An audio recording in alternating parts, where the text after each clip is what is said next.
আলমারিতে থাকে, আর একটা ফাইল জেনারেল এইটা থাকে হসপিটালের আন্ডারে।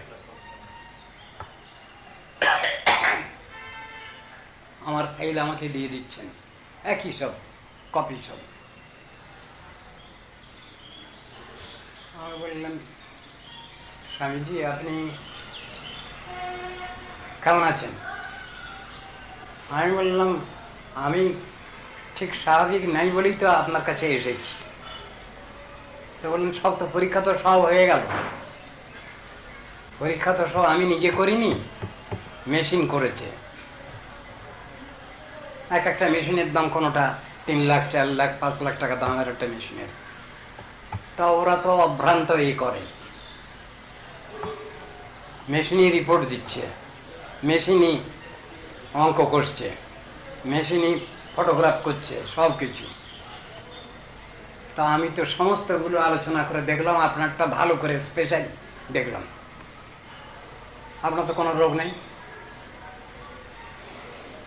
তাই বললাম, তাহলে একটু তো কষ্ট তো আমার হচ্ছে, এটা তো মানবেন আপনি। তাই বললাম, তা হয়তো হতে পারে একটু, কিন্তু আপনার কোনো রোগ নেই, আপনার সব রিপোর্টগুলো ভালো, একটাও খারাপ রিপোর্ট নেই। একবার সে ব্রেনের থেকে আরম্ভ করে, স্ক্যানিং থেকে আরম্ভ করে সব। তাহলে আমি কি করব? আমার যদি কোনো রোগ নেই তাহলে আমি কি করব?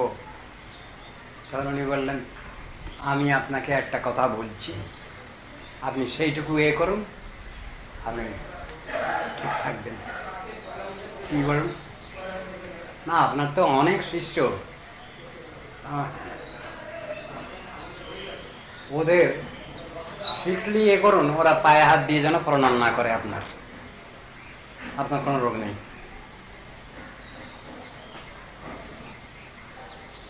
ওখান থেকে ফিরে এসেই লেখা হয়েছে এটা, এদিকে বাংলা আর হিন্দি, আর এদিকে হিন্দি আর ইংরেজি, আর এক সাইডে লিখতে চেয়েছিলাম এদিকে অন্য ভাষায়।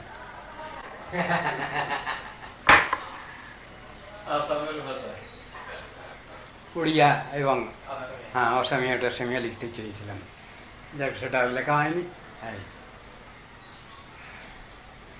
উনি বললেন, ওই কথাগুলো বললেন উনি, শাস্ত্র তো আছে এগুলো, ওদের এর জন্য আপনার হচ্ছে অসুবিধা, এইটা আপনি করুন। তাই আমি বললাম, হ্যাঁ এটা শাস্ত্র তো লেখা আছে, আপনি যা বলছেন এটা লেখা আছে।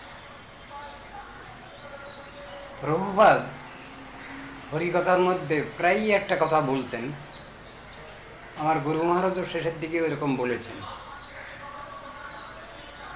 রাজার পাপে রাজ্যনাশ, প্রজার পাপেও রাজ্যনাশ। প্রভুপাদ প্রায়ই বলতেন,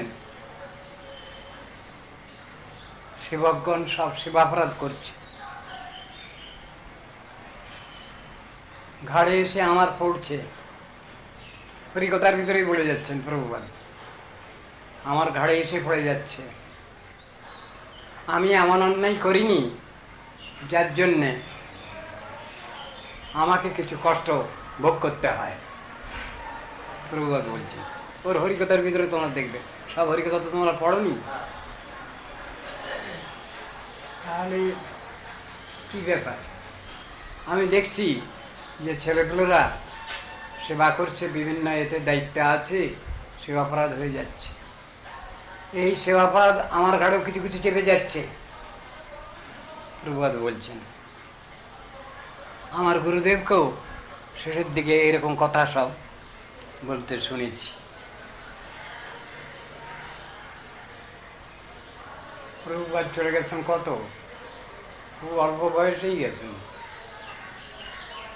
6-এর কোটায় তখন ছিলেন উনি, এই 63-64 এরকম। আমার গুরুদেবের ওইরকমই ধরনের, একটু আর একটু বেড়েছে, 71-72। উনি বলতেন যে সেবাপরাধ হচ্ছে সব, যার জন্যে কষ্ট আমারও হচ্ছে, অসুবিধা। একদিন তো দুঃখ করেই বলতে লাগলেন, জানিস আমি আরো 10 বছর বাঁচতাম, এগুলো এইসব কথা তোমরা শোনোনি, বলছি আজকে বিশেষ কারণে বলছি।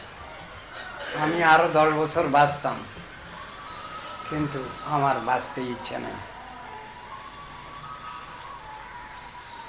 10 বছর কমিয়ে দিলাম, চলে যাব। আমার গুরুদেবের কথা,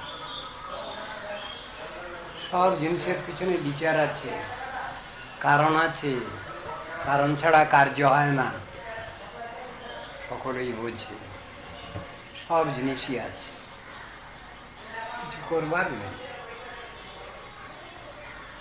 সাধু মহাপুরুষগণ বলছেন এটা, তারা প্রত্যক্ষ দ্রষ্টা, ভূত ভবিষ্যৎ দ্রষ্টা, ত্রিকালজ্ঞ, তারা সবই বোঝেন। কি করব? সবই জেনে শুনে বুঝে চুপ করেছিলাম। জানি কথা কিছু বলতে গেলে মুশকিল হয়, উল্টো বুঝলি রাম হয়, মঠ মিশন ভেঙে যায়, একেবারে শেষ হয়ে যায়। আমি সেই জন্যই কিছু বলি নাই, গুরুদেবের নির্দেশেই হয়তো বলি নাই। দেখছি শেষ পর্যন্ত সবই শেষ হবে। সেই জন্যে একটু একটু সামান্য সামান্য মুখ খুলতে আরম্ভ করেছিলাম, অল্প একটু একটু। দেখলাম কারো ভালো লাগছে না, আমি কি করব? আমার তো করবার কিছু নাই।